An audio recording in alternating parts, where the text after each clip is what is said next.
بسم اللہ الرحمن الرحیم۔ السلام علیکہ یا صاحب العصر والزمان۔ رجعت کیا ہے اور کیا اس کا امکان پایا جاتا ہے؟ رجعت شیعوں کا معروف عقیدہ ہے اور ایک مختصر جملے میں اس کے معنی یہ ہیں: امام زمانہ علیہ السلام کے ظہور کے بعد اور روز قیامت سے پہلے خالص مومنین کا ایک گروہ اور کفار اور بہت سرکش اور شریر لوگوں کا ایک گروہ اس دنیا میں لوٹایا جائے گا۔ پہلا گروہ یعنی مومنین کمال کی منزلوں کو طے کرے گا اور دوسرا گروہ بہت سخت سزا پائے گا۔ جلیل القدر شیعہ عالم دین سید مرتضیٰ علیہ رحمہ فرماتے ہیں کہ امام مہدی کے ظہور کے بعد خداوند عالم بہت سے لوگوں کو مرنے کے بعد پھر اس دنیا میں پلٹائے گا تاکہ امام زمانہ عز و جل شریف کی مدد کا افتخار اور ثواب حاصل کریں، عالمی حکومت حق و عدالت میں شریک ہوں، اور اسی طرح سخت ترین دشمنوں کو بھی اس دنیا سے لوٹائے گا تاکہ ان سے انتقام لیا جا سکے۔ اس کے بعد موصوف مزید بیان کرتے ہیں کہ اس عقیدے کے صحیح ہونے پر دلیل یہ ہے کہ کوئی بھی عاقل اس کام پر خدا کی قوت سے انکار نہیں کرے گا، کیونکہ یہ مسئلہ کوئی محال کام نہیں ہے۔ حالانکہ ہمارے بعض مخالفین اس موضوع کا اس طرح انکار کرتے ہیں کہ گویا یہ کام محال اور غیر ممکن ہے۔ اس کے بعد سید بزرگوار فرماتے ہیں کہ اس عقیدے کی دلیل فرقہ امامیہ کا اجماع ہے، کیونکہ اس عقیدے میں کسی نے بھی مخالفت نہیں کی ہے۔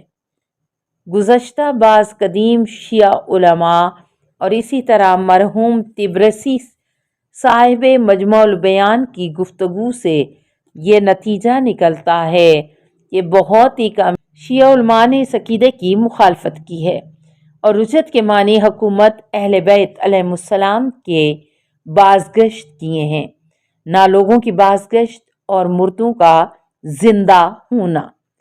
لیکن ان افراد کی مخالفت کچھ اس طرح سے ہے جس سے اجماع پر کوئی فرق نہیں پڑتا۔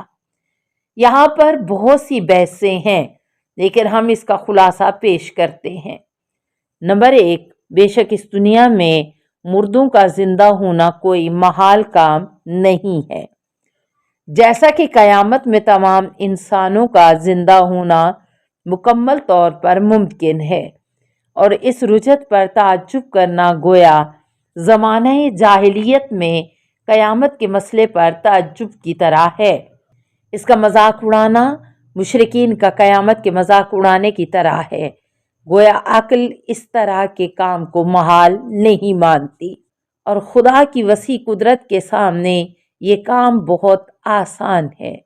نمبر 2، قرآن مجید میں اجمالی طور پر گزشتہ امتوں کی 5 مواقع پر رجعت کا واقعہ پیش آیا ہے۔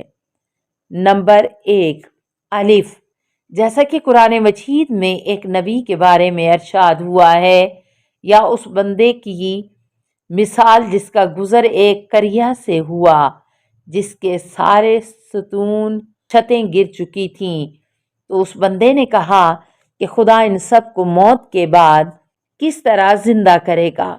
تو خدا نے اس بندے کو 100 سال کے لیے موت دے دی اور پھر زندہ کیا، اور پوچھا کہ کتنی دیر پڑے رہے؟ تو اس نے کہا کہ 1 دن یا اس سے کچھ کم۔ فرمایا نہیں، 100 سال۔ ذرا اپنے کھانے اور پینے کو تو دیکھو کہ خراب تک نہیں ہوا، اور اپنے گدھے پر نگاہ کرو کہ سڑ گل گیا ہے، اور ہم اس طرح تم لوگوں کے لیے ایک نشانی بنانا چاہتے ہیں۔ سورہ بقرہ آیت نمبر 259۔ اس نبی کا نام عزیر تھا یا کچھ اور اس سے کوئی فرق نہیں پڑتا۔ اہم بات یہ ہے کہ قرآن مجید نے واضح الفاظ میں بیان کیا ہے کہ وہ موت کے بعد اسی دنیا میں دوبارہ زندہ ہوئے۔ دفع ماتا اللہ میں آتا آمم ثم بعاثہ۔ نمبر 2، قرآن کریم کے سورہ بقرہ میں ان لوگوں کے بارے میں گفتگو ہوئی ہے جو ہزاروں کی تعداد میں موت کے خوف سے اپنے گھروں سے نکل پڑے، اور بعض مفسرین کے قول کے مطابق یہ لوگ طاعون کی بیماری کا بہانہ بنا کر میدان جہاد میں جانا چاہتے تھے، اور خدا نے انہیں موت کا حکم دے دیا اور پھر زندہ کر دیا۔ فقال لهم اللہ موتوا ثم احیاہم۔ نمبر 2، اگرچہ اس غیر معمولی واقعے کو ہضم نہ کرنے والے مفسرین نے اس کو صرف ایک مثال شمار کیا ہے، یہ بات واضح ہے کہ اس طرح کے الفاظ ظہور بلکہ آیت کی صراحت کے مقابل قابل قبول نہیں ہیں۔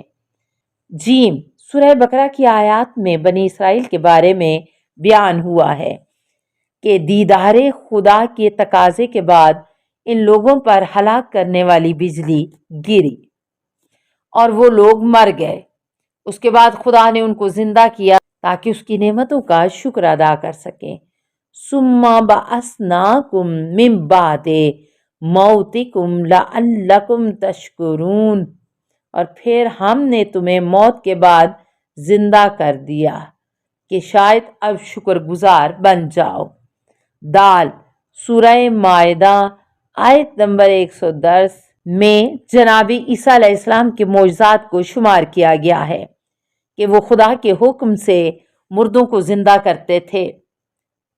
وَإِذَا تُخْرِجُ الْمَوْتَى بِإِذْنِی، تو مردوں کو میرے حکم سے زندہ کرتے تھے۔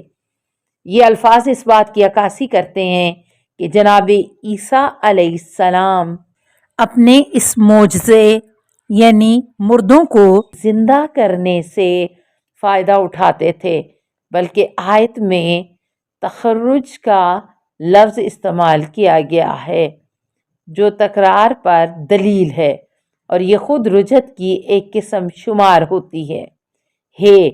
اور آخری موقع سورہ بقرہ کی آیت نمبر 47 میں بنی اسرائیل کے مقتول کے بارے میں بیان ہوا کہ جب بنی اسرائیل میں سے اس کے قاتل کی پہچان کے سلسلے میں اختلاف ہوا، چنانچہ اس سلسلے میں قرآن کا ارشاد ہے فَقُولْ نَضْرِبُوهُ بِبَعْضِهَا كَذَلِكَ يُحْيِي اللَّهُ الْمَوْتَىٰ وَيُرِيكُمْ آیَاتِهِ لَعَلَّكُمْ تَعْقِلُونَ۔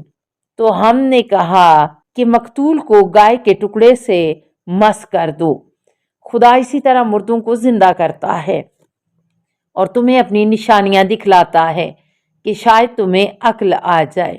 ان 5 موارد کے علاوہ قرآن مجید میں دیگر اور کئی مقامات ملتے ہیں، یہاں تک کہ اصحاب کہف کا واقعہ جو تقریباً رجعت سے مشابہ ہے۔ اسی طرح جناب ابراہیم علیہ السلام کا 4 پرندوں کو ذبح کرنا اور ان کا دوبارہ زندہ ہونا تاکہ انسانوں کے لیے قیامت میں دوبارہ زندہ ہونے کا تصور مجسم ہو جائے۔ یہ واقعہ بھی رجعت کے سلسلے میں قابل توجہ ہے، اور یہ کس طرح ممکن ہے کہ کوئی قرآن مجید پر ایک آسمانی کتاب کے عنوان سے عقیدہ رکھتا ہو لیکن ان تمام آیات کے پیش نظر رجعت کے امکان کا منکر ہو جائے۔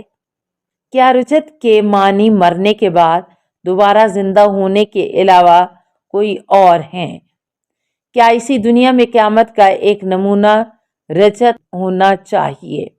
جو شخص قیامت کو اس کی تفصیل کے ساتھ مانتا ہے تو پھر ایسے شخص کے لیے رجعت کا انکار کرنا یا اس کا مذاق اڑانا یا احمد امین مصری کی طرح کتاب فجر الاسلام میں کہنا کہ الیہودیۃ ظہرت بالتشیع بالقول و بالرجعۃ۔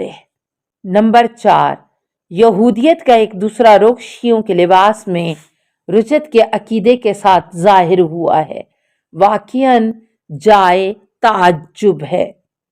احمد امین کے اس قول اور دور جاہلیت کے مشرکین کے جسمانی مواد کے انکار میں کیا فرق ہے؟ نمبر 3، یہاں تک جو کچھ ہم نے بیان کیا ہے اس سے رجت کا امکان ہونا ثابت ہو جاتا ہے، اور رجت کے واقع ہونے کی تائید کرنے والی بہت سی روایات ہیں جن کو ائمہ معصومین علیہ السلام سے بہت سے موثق راویوں نے نقل کیا ہے، اور چونکہ ہم یہاں پر ان تمام کو نقل نہیں کر سکتے لیکن صرف ان کے اعداد و شمار کو نقل کرتے ہیں، جیسا کہ علامہ مجلسی علیہ رحمہ رقم تراز ہیں۔ کس طرح ممکن ہے کہ کوئی اہل بیت علیہ السلام کی صداقت پر یقین رکھتا ہو لیکن رجت کے بارے میں متواتر احادیث کو قبول نہ کرے؟ بہت ہی واضح احادیث جن کی تعداد تقریباً 200 ہے اور تقریباً 40 مواقع حدیثوں اور علماء نے نقل کی ہیں اور 50 سے زیادہ کتابوں میں وارد ہوئی ہیں۔ اگر یہ حدیث متواتر نہیں ہے تو پھر کون سی حدیث متواتر ہو سکتی ہے؟ 5 اور 6 رجت کا فلسفہ۔ اسلامی روایات کے پیش نظر یہ نتیجہ نکلتا ہے کہ رجت بہت لوگوں کے لیے نہیں ہے، بلکہ یہ اعمال صالح انجام دینے والے مومنین کے لیے ہے جو ایمان کے ساتھ بلند درجے پر فائز ہیں، اور اسی طرح ان ظالم و سرکش کفار کے لیے ہے جو کفر و ظلم میں غرق ہیں۔ ان تمام روایات سے معلوم ہوتا ہے کہ اس دنیا میں دوبارہ زندگی مومنین کے لیے کمال کے درجات حاصل کرنے کے لیے ہے اور دوسرے گروہ کو کیفر کردار تک پہنچانے کے لیے ہے۔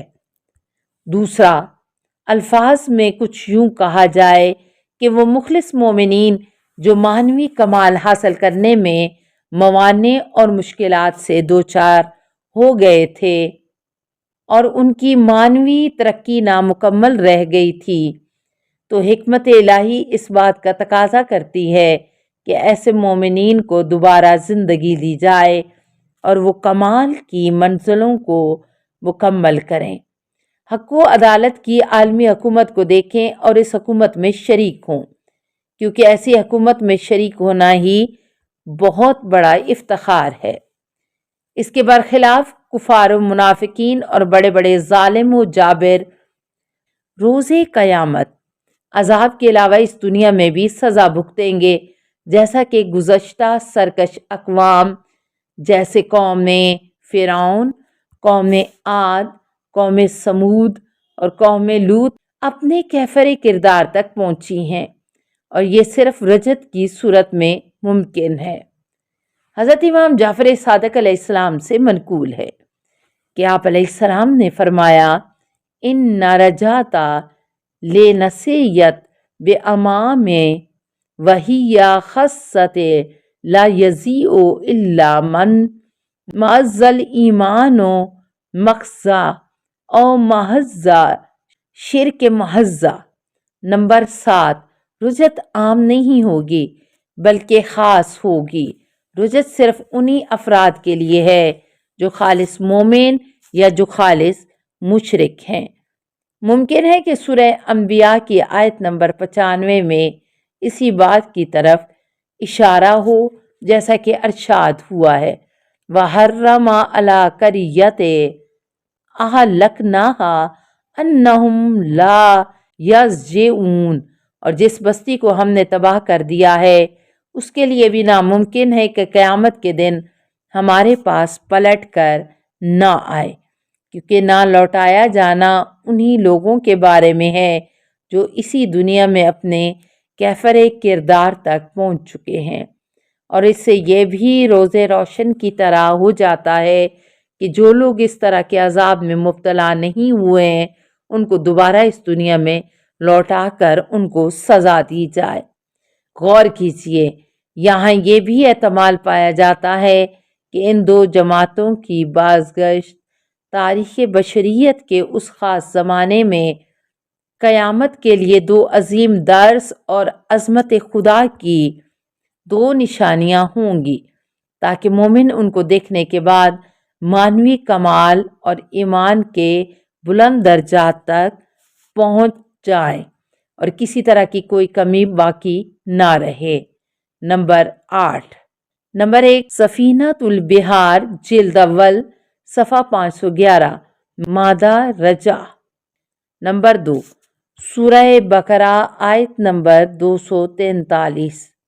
السلام علیکہ یا صاحب العصر والزمان، الامان الامان الامان من فتن الزمان، السلام علیکہ یا خلیفۃ الرحمن، السلام علیکہ یا امام الانس والجان، السلام علیکہ یا مظہر الایمان، السلام علیکہ یا شریک القرآن، السلام علیکہ یا قاطع البرہان، السلام علیکہ یا امام زماننا، ھذا اجل اللہ فرجک وسہل اللہ مخرجک وظہورک، السلام علیکہ ورحمۃ اللہ۔